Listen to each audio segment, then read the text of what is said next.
Good morning, everybody. Good morning. I'm just going to shuffle some papers here for a second.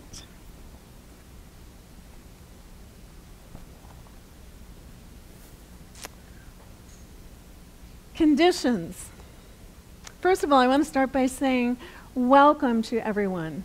As Reverend Brian and I always say, no matter who you are, no matter where life has taken you, no matter what you're juggling at the moment, you are welcome here. With open hearts, we welcome you. And we're glad you're here. And I want to share again that our theme for this month is living through transformation and evolution. And that always sounds so wonderful. But, you know, when we've got our feet, when we're the ones in the midst of it, sometimes it's not always the trumpets and the excitement. Sometimes it's, right? All right, I'm in the middle of this and I know I'm going for transformation, but I really wasn't thinking it was going to happen this way, right? So what we're talking about today is dealing with conditions. And we all have conditions. In fact, as I was thinking about this week, I realized there isn't a moment in which we aren't in this earth journey. There really isn't a moment in which we are not in some condition, right? We are just moving from one condition to another. And we're constantly moving through what we're thinking about that condition and what we're feeling about that condition. But there's never a point where we're not in a condition. So life is really a journey of, what are we doing about it? How are we managing it?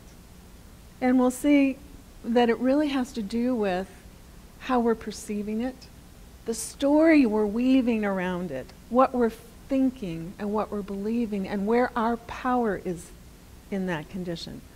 Because a lot of times we are so powerfully in the condition that we really forget where our power is. It seems to have us by the tail, right?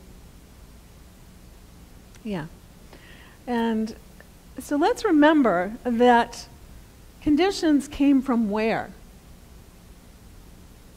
Conditions are an effect. They're an effect from a process of cause and effect. And we know in this teaching that the law is really that process of which there is an invocation of law to move and manifest in a particular direction, and that creates an outcome, an effect. So we are really moving from effect to effect to effect to effect. And some of them are ours, and that can be insidious. We really don't want to go to that point of saying, did I really create this? But it may be that there was a susceptibility. And let's also consider that maybe we're in that particular condition because of what we have to bring to it. That takes us out of that victim place. Because maybe why we're in that condition is what we bring to the table. So I want to tell a story about myself. It's sort of a joke on me. And I want to start by talking about Gandhi. And there's a little story about Gandhi that a mother traveled very long distance with her small child to see Gandhi. And she finally was the next one, and she came to him and she said, I want my son to stop eating sugar. Do you know this story? And Gandhi said, go home and come back in 2 weeks. And this mother was just like, well, okay, you're the master, I'll listen. And she traveled all the way back. And then 2 weeks later, she and her son repeated this long journey. And they're finally the next one in line, and he greets them. They greet each other. And he looks at the boy and he says, stop eating sugar.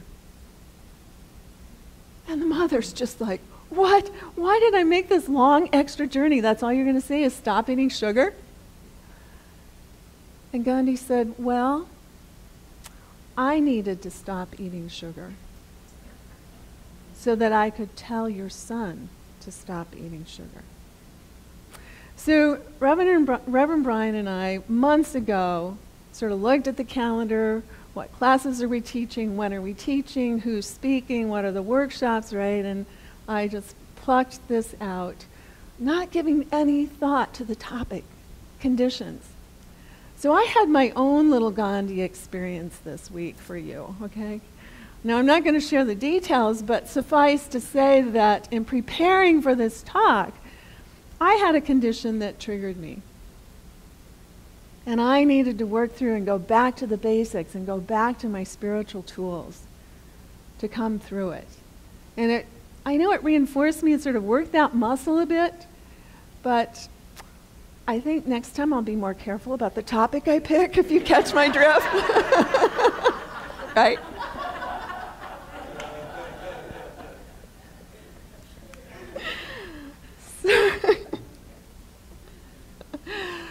In all, at the base of it, just like money is neutral, it's what we do with it, the story we spin around it, the perspective we have on it. The same thing with conditions, basically.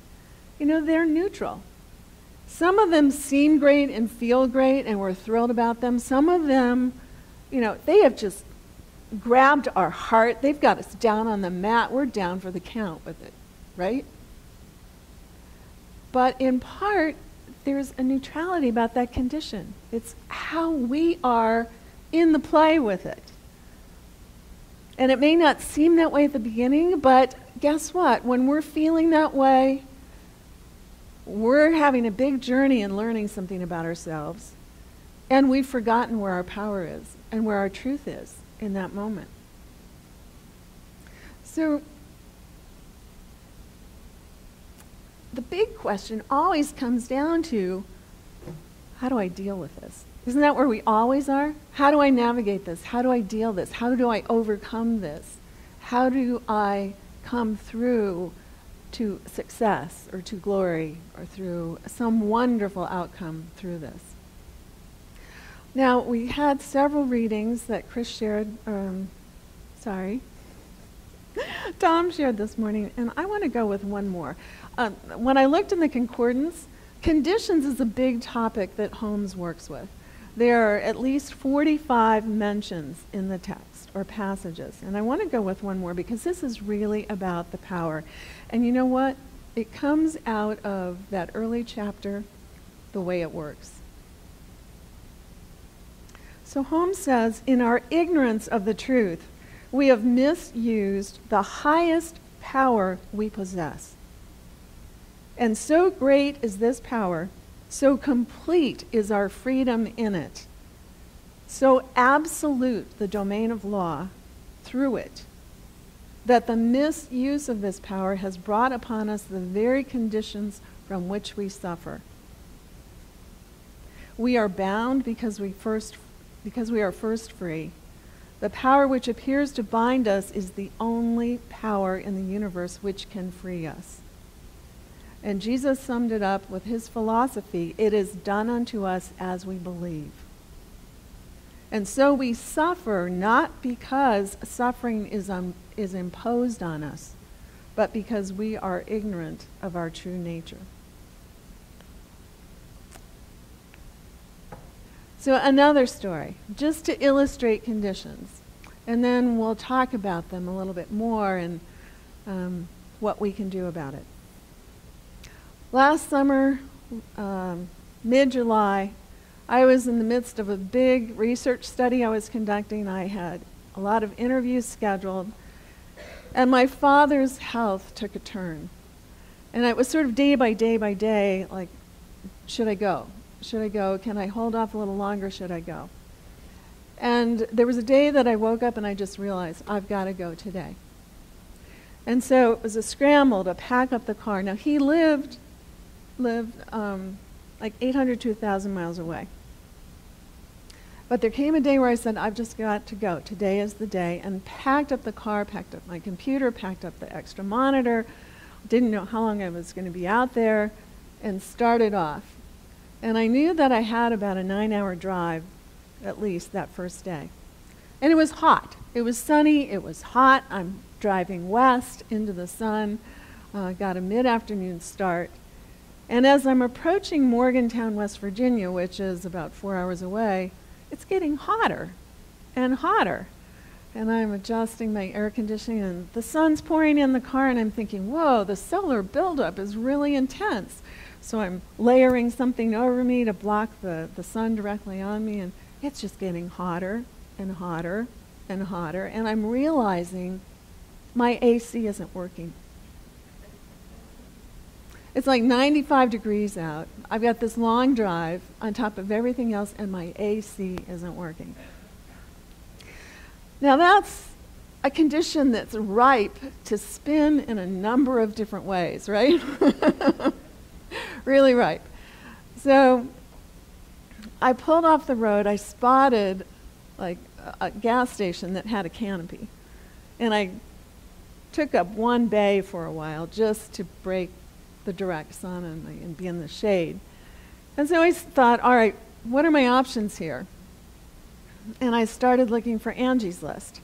Started looking on my phone at Angie's List and discovered, you know, it doesn't seem to be a way that I can convince Angie's List that I'm no longer in Ellicott City, that I'm in Morgantown, West Virginia. So I thought, all right, let me call them. Because I'm looking for some place to stop to see if somebody could diagnose what's going on, right? And so I find this telephone number when I did the Google search for Angie's List. I called that number. I kid you not. It was a sex hotline. So I am melting down. I'm taking up a bay in this gas station, trying to get, locate an Angie's List, and I end up on a sex hotline, right? So it continues to sort of spiral and get more humorous as it's going on, right? So finally I got through to Angie's List, told them what was going on, that I needed top-rated car service in Morgantown area. And they sent me a list right away. And boy, that was pay dirt, I'll tell you. That list was fantastic. I'd never seen a scorecard like that. And I started calling through the list. And oh, by the way, this was either like 4 o'clock on a Thursday afternoon or on a Friday afternoon. And they're saying, well, make an appointment for next week. Well, that's not going to work. So finally, somebody answered the phone and said, yeah, we're open till 5. Come on over. I'll take a look at it. And I said, well, if it's free on, how much will it cost? And they said, like $160. So I'm driving back, and I needed to backtrack about 20 miles to get there. And I'm thinking, first of all, I should have started by saying, at that point I was working on a big topic for me, and that is, I am supported. And so, add this into the mix. Does this look like I'm supported? My car's breaking down when I'm trying to get to my dad who's approaching his transition. I've got this long drive and all of this is going on. Does this look like I'm supported? Not really. On the surface, it doesn't. And now I've got another extra expense on it if it turns out to be that that's what it is. But instead of biting the bait, I just am driving. I said, somehow I'm supported. I don't see it now. I don't get it, but somehow I'm supported, and somehow that money's going to be there. So I finally got to this place. It's in the back roads of West Virginia. And as I'm driving off and trying to find this place, it's getting a little stranger and a little stranger. Well, it was a legit business. It really was. And I got there, and I had spoken to the owner. I've forgotten his name at this point. But this person walks up to me. And the first thing I realized is, this is a real character. And fortunately, I clicked and said, I have a choice. I'm at a choice point right here.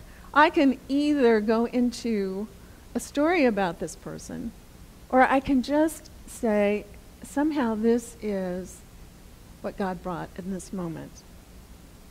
Now, this character was tattooed everywhere and had spiked hair. And now this was the most interesting point. I wish it would have been politically correct to take his picture, because I would love to have this picture with me. But he lives on in my heart. For earrings, he had bullets this long.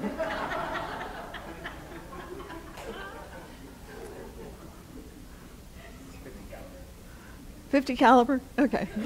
Really, they were this long, just hanging through his ears. Yeah, right. And I just thought, all right, I'm not going by appearances here.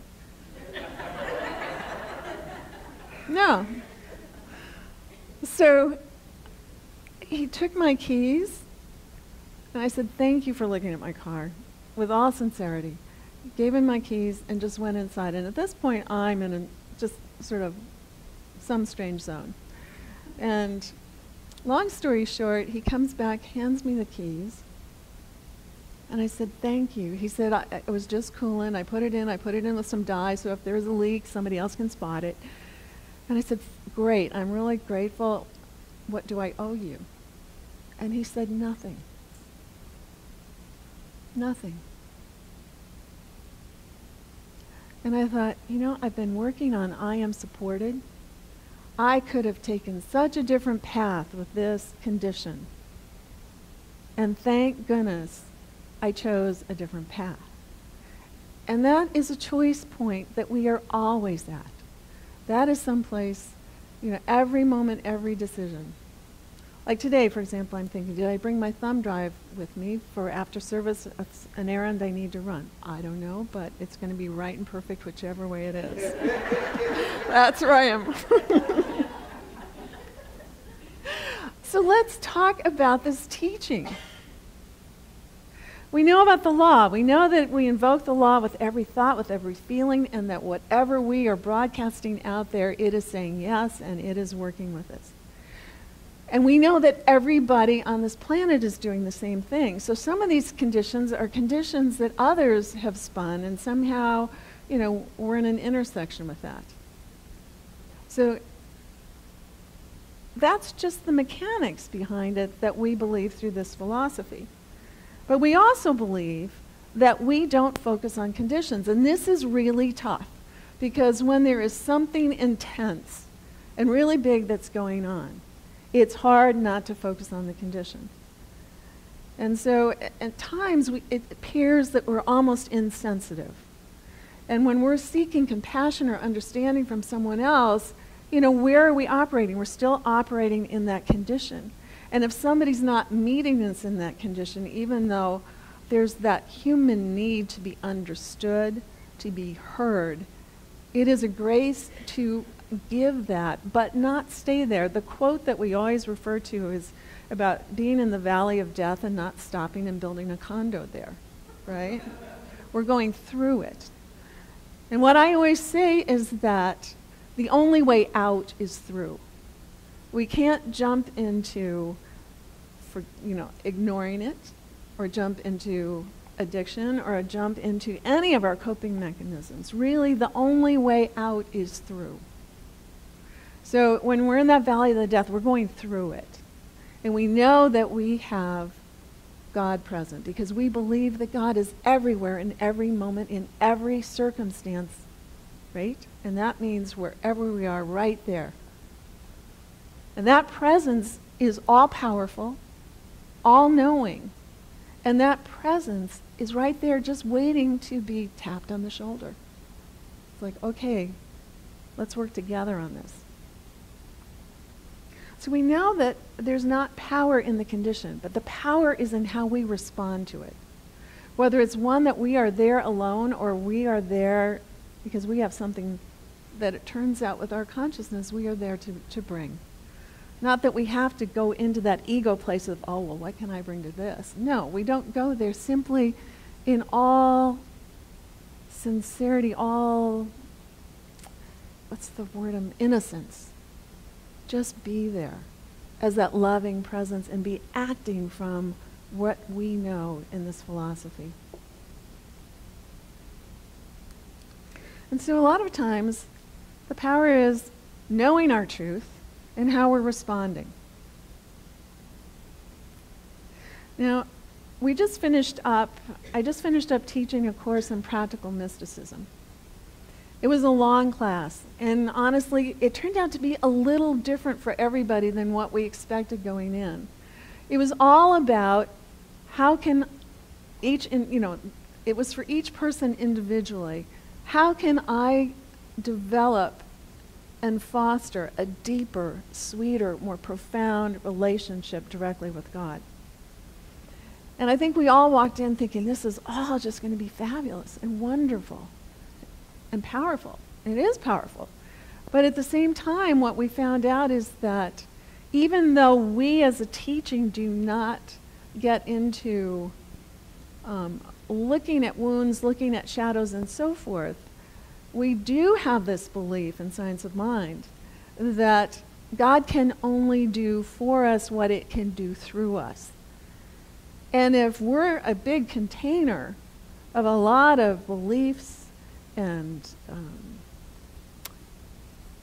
judgments and past history that's not so happy, where can that God presence be working? And so what we found was we did about a week or two on Dark Night of the Soul. And that was a surprise topic for everybody because that's not per se in our text. But what we found, and as that song this morning, Harmonescence sang so beautifully, when a heart breaks, it opens again. And so a lot of times a condition can feel, the big intense ones can feel like a dark night of the soul. And it's our invitation to make a choice that's supportive and building and healing and releasing, or a choice that just has a different spiral to it. And what are we up for at the moment? But that power is ours to make. We are always at a choice point. So let's talk about how we can heal, how we can deal with conditions. And I also want to refer back to the Practical Mysticism course because one of the authors that we worked with was Joel Goldsmith. And my personal takeaway point, he just speaks it straight out and pretty strongly. He doesn't mince words. He does not go into diplomacy. It is just straight out brutal, and yet powerfully spiritual.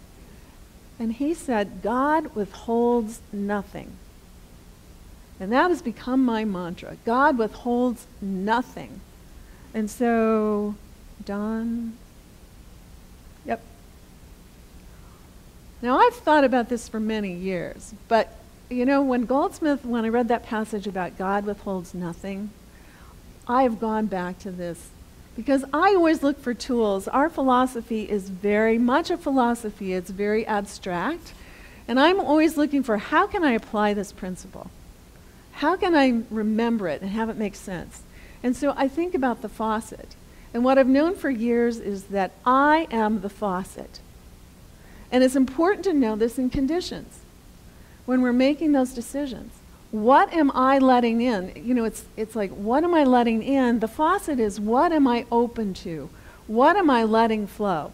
It's up to me to control what I'm allowing in and through me. And what am I closing off? And if that's my first go-to is, wait a minute, God's withholding nothing. What am I allowing here? Because God can only do for me what it can do through me. Then my hand is right on that faucet, even if it's white knuckle on that faucet, right?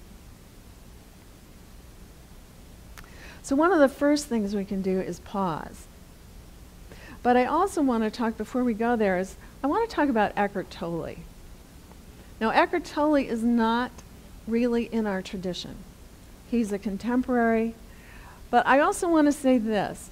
Ernest Holmes was not, he did not just have a download of Science of Mind one day. He was a master synthesizer. He went out to various sources and cherry-picked and then put them together to what we have. And I think, too, today it's fair to say that we can get a lot of wisdom from some other sources out there. But then it's always a matter of, how does this line up with this philosophy? How do I apply it? Where's the congruence here? So Eckhart Tolle first was recognized, I think, pretty broadly for his book, Power of Now, about being in the moment. But then he came out with a subsequent book, which was New Earth. And he really took on ego, and he introduced this idea of the pain body. So I think of, the Pac-Man figure. It's going along, munching. Except, in this case, when it's our pain body, Pac-Man looks really nice and sweet. That Pac-Man version in the pain body is that big, fire-breathing dragon monster, right? And what Eckhart Tolle has to say about pain body is that it in essence is aspects of ourself, thoughts, feelings that are on the unhappy side, that are on the negative energy side, that are unresolved, that are underneath. And the pain body can be dormant, but as an energy form, just as thoughts are energy, as everything in the world is energy, even as this is energy at a certain vibration, that thoughts have different frequencies. And we know that even Holmes talked about thought as energy. And when we say thoughts are things in this tradition, in essence, we are saying the same thing. That this thought has an energy, has something about it that creates. And we know that it creates through the law. So what Tolle's saying about the pain body is that it's like a parasite. And it goes dormant for a while. But then some condition, some event, some person, something can trigger it. And it wakes up. And it's like any of us, when we wake up after sleeping all night, there are certain things that we do first. And one of them is that we're hungry and we have breakfast, right? Well, guess what? That pain body, however it wakes up, whatever prompts it, is hungry. It wants to go feast. So that Pac-Man, right, is sort of moving around that pain body.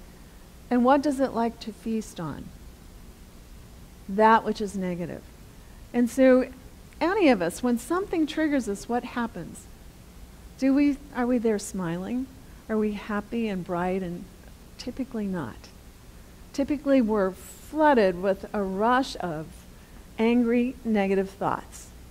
And boy, that person did me wrong. And we spin stories about those people. We think angry, negative things about how we're going to get back or how we're going to, and it's all operating in the condition. But and then there's strong, heavy feelings that go with it, typically fiery, angry types of feelings. Could be others. And all of this are signals about what's going on within. And we are not, where are we in that moment? Are we lined up with Spirit? Are we lined up in our power? No. We are grabbed by the tail and we are being spun. Right? And it's up to us. Now, sometimes this happens, and boy, we get sucked into it. It's a huge vortex.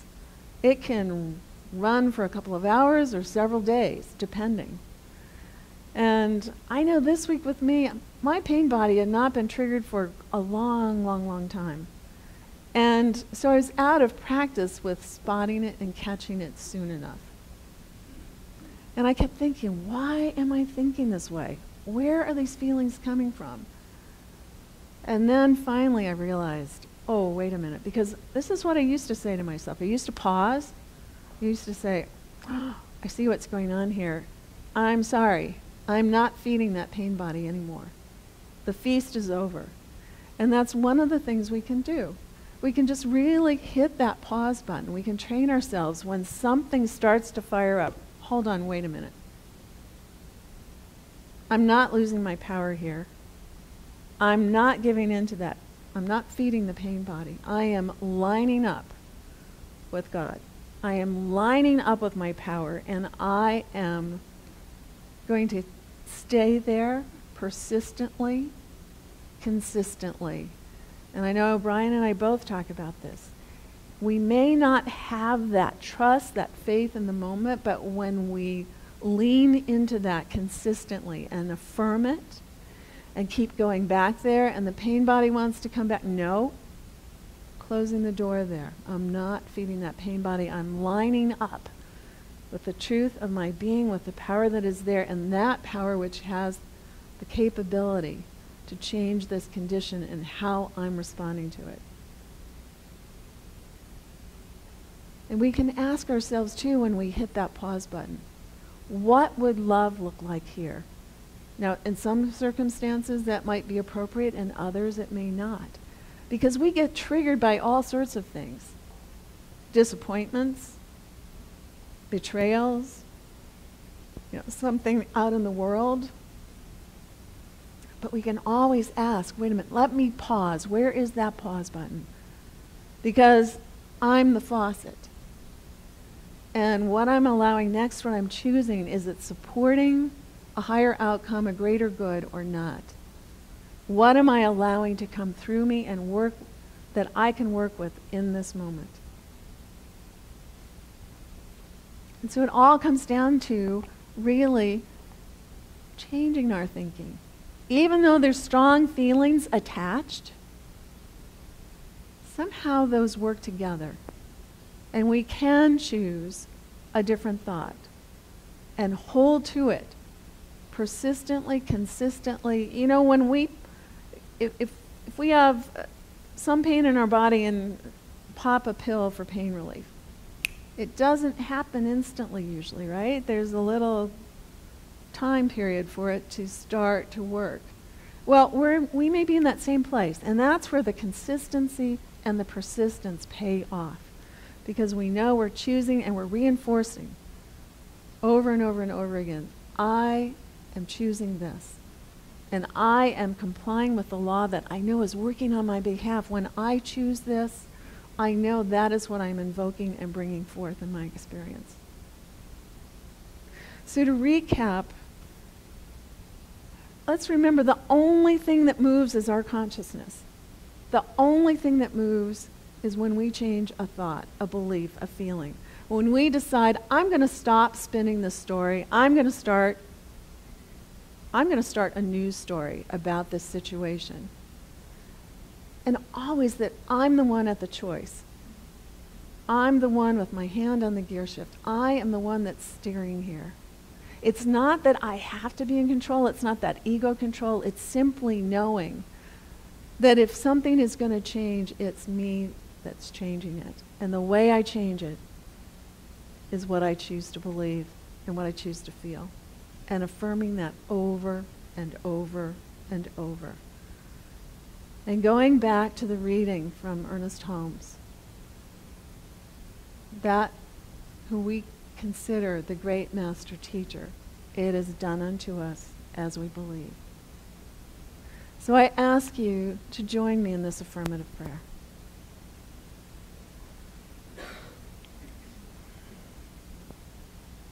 That which is all-powerful, all-knowing, absolute, eternal, infinite, that which is all that is most high and most pure, that which has a solution for every condition, is that life that I breathe. It is that life that is within me, that I am, we are. And so I remember this power in every moment, and I remember that I have the power to align, because I am eternally one with the one. That it is mine to choose. In every moment, there is a power of decision. In every moment, I am at a choice point, and I get to choose. And so I am choosing that which uplifts. I am choosing that which has the power to open the heart. I am choosing that which has the power to heal and release, that which is greater goodness for myself and for all concerned. I have that power. And in every situation, in every condition, this is my truth. This is what frees me. This is the truth of my being. And thank God, this is so. I allow this to be my truth. I know my hand is always on that faucet. And I remember And I choose to open it fully and let it continually flow and be working through me, as me, for me, with me. For God and I are one. With a grateful heart, I accept this. I accept my power and how to use it. And together we affirm, and so it is. So it is.